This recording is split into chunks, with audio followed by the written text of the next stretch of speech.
yesterday I had a conversation with engineer Stanley at AfriPower Global Ventures warehouse here in Abuja, where he explained some of the equipment that we need for installing an inverter or solar power supply into our home. Let's watch the video. Edition of Property Doctor. You know, we've been talking about alternative power solution, and we even went out, we had a vox pop, and we talked to different people. Some had interest in generators and others had interest in inverters, but some were confused about getting an inverter or installing an inverter. They want to find out if it is possible to convert solar energy into electrical energy. Now with me in AfriPower Global Ventures warehouse in Abuja, we have engineer Stanley. You're welcome to the program, Property Doctor. Thank you very much. Like she said, my name is Stanley. I'm an engineer here in AfriPower Global Ventures. We are into sales of inverter, solar, battery, and then we do installation and we run maintenance also. Okay. Now, in this warehouse, it's going to show us those equipment, the components, and all those things we need to put together to enable us get electrical energy from solar energy. So, what are these? What is this? Yeah, this is called the lead acid sealed maintenance free battery. Okay. Or SMF battery. The reason is that this one is completely sealed. You cannot do maintenance on this. And then we have another battery. This one is called Tubular Battery. Tubular Battery. Yes. Okay. It is the wet cell battery. It is more rugged than this. And on this you can do maintenance.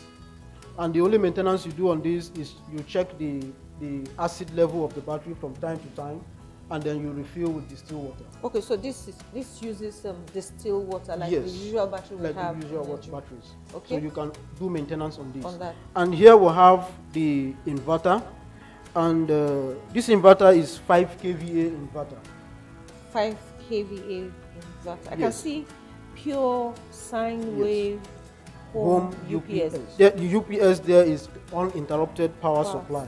So this one is basically used for homes, and it is 5 kVA designed to use 4 batteries. Okay, you can use 4 batteries. 4 batteries. Okay, like a 2-bedroom apartment can use this. Yes. Okay. There are other capacities of inverter ranging from 1 kVA, 2 kVA, 3.5 kVA. We have the 5 kVA. Okay. We have 7.5 kVA. We have the 10 kVA. Okay. We also have higher capacities like 30, 40, 60, 100, 120, 150. Those ones are based on orders. Okay, so what is the work of now, what this inverter does, we have 2 kinds of inverter, or various kinds of inverter, but the one that we sell here is pure sine wave. Pure sine wave. Yes, and that is equivalent to the power grid. That's the Nigerian power grid. Yes, the Nigerian power grid. Okay. It's pure sine wave. So, like I said before, it is designed to use 4 battery, and we have also here, we call this a solar charge controller. What this does is to regulate the solar current or the solar energy that is going to the battery. Okay, so that is from the solar panels? From the solar panel. Okay. Now, and there are 2 types of this. We have the PWM, and then we have the MPPT.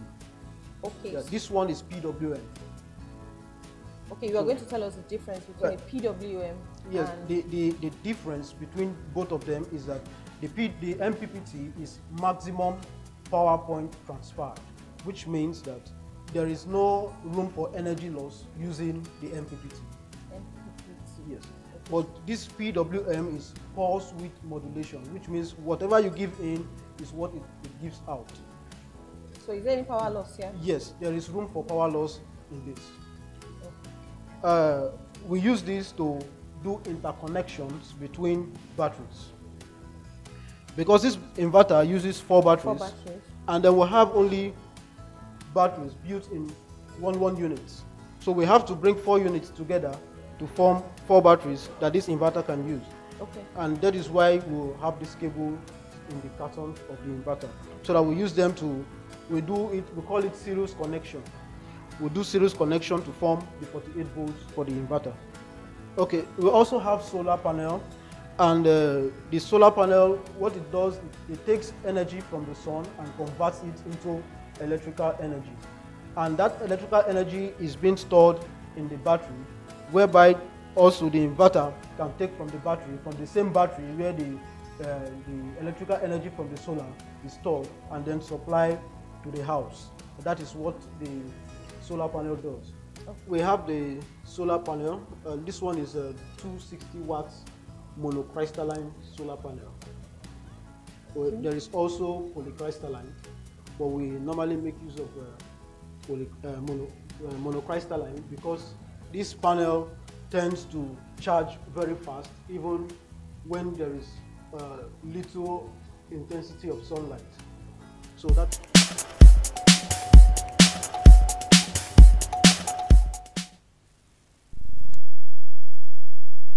so there will be a follow-up video with Engineer Stanley or any other inverter expert on the processes of and those things we need to do to install inverter in our homes.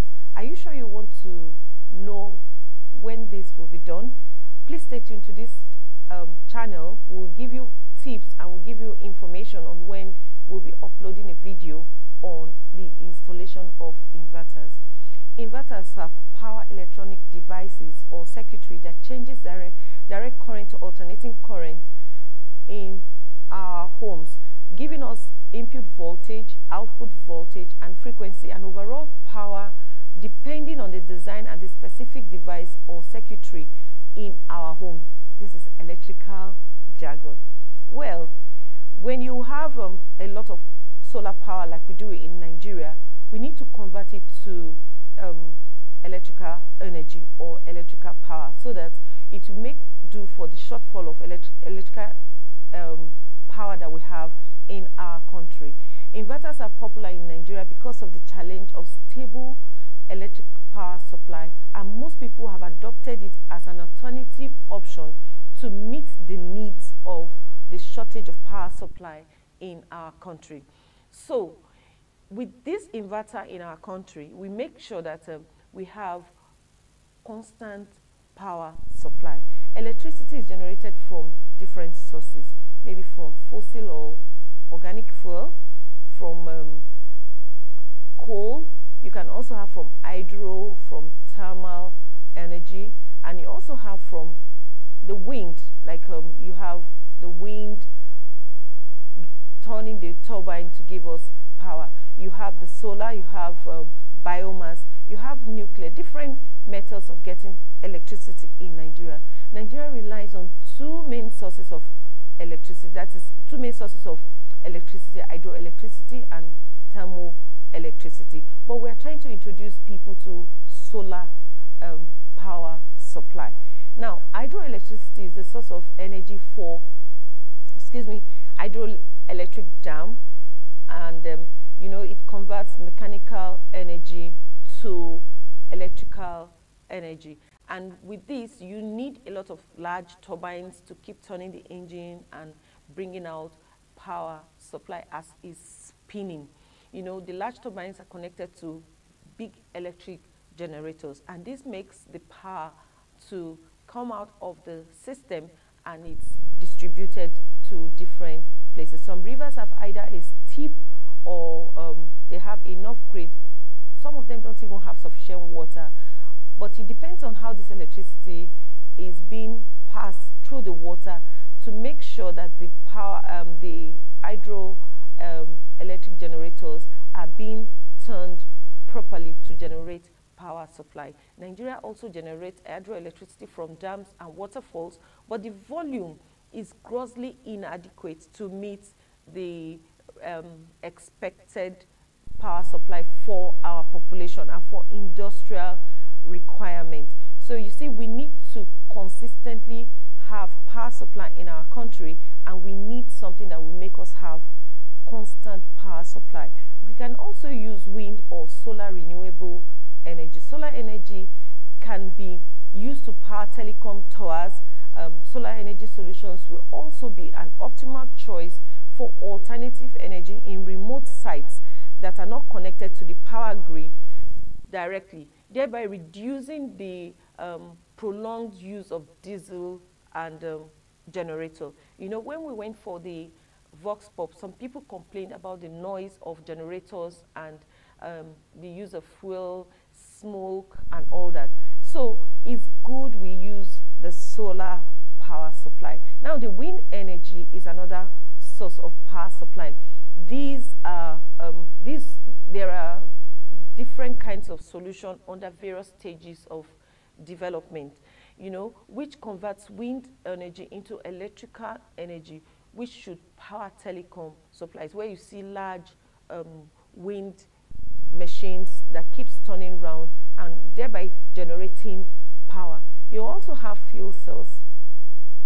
One of these is widely used for the solution of power is fuel cells, and these cells rely on hydrogen and hydrocarbons and have zero emission, you know. So you have different sources of generating power, but here in Nigeria we look at what is in abundance that people will not have to spend so much money. You know, recently there's the increase in the price of fuel, there's the increase in the power supply, that is the electricity tariff.